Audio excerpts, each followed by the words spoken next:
واش في راسكم السنغال كانت رابحه بجوج وصدقت خاسره بثلاثه؟ والكارثه الكبيره شنية؟ وهي الدقيقه 120 في الاشواط الاضافيه الحكم غادي يعلن على ضربه جزاء المنتخب بلجيكا، والمنتخب السنغالي كاش كنتسناه ينسحب ولكن ما بغاش. واخيرا اقصاء المنتخب السنغالي، الخساره المستحقه، لانه منتخب ما يستحقش يكون في الادوار المتقدمه، منتخب ما عندوش الشرف. كنت كننتظر ان المدرب ديالو ينسحب بعد ما اعلن الحكم ضربة جزاء في اخر انفاس المقابله كما كان وقع مع المنتخب المغربي، ولكن الجبان يبقى جبان، كيستقوي غير على اللي كيحسن ليه وكيكرمو. كما قيل: ان اكرمت الكريم ملكته، وان انت اكرمت اللئيم تمردا. يا خوتي الحياة شاغرة وكل ساعة تخرج وحدة ولا شاغر خرجوا 10. هذا الجزائري كان باغي السنغال تربح.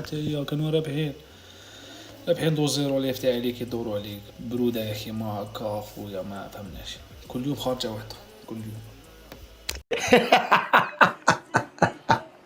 بص السنغاليين اتصدموا.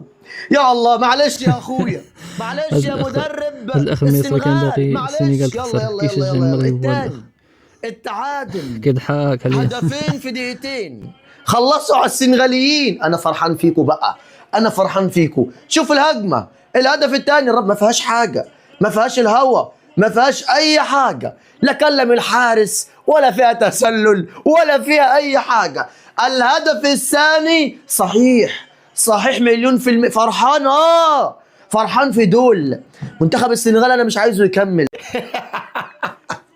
ميت عليهم بالضحك. بص السنغاليين اتصدموا. ولكن الصراحه سرهم داكشي اللي داروا كاس افريقيا للمغرب راه يندى له الجبين. يلا الثاني التعادل هدفين في دقيقتين خلصوا على السنغاليين. انا فرحان فيكم بقى. فاش كنقولوا السنغال ما كنقصدوش الشعب، لان الشعب مسلم وهم الاخوه ديالنا، بل كنقصدوا هاد الرياضيين اللي خاصهم يكونوا قدوه للاخرين بالروح الرياضيه وبالاخلاق. ولكن داكشي اللي داروا في كاس افريقيا الاخير بالمغرب بينوا على خبث وعلى سوء اخلاق، رغم ان المغرب استضافهم واكرمهم الا انهم ردوا الجميل بالاساءه.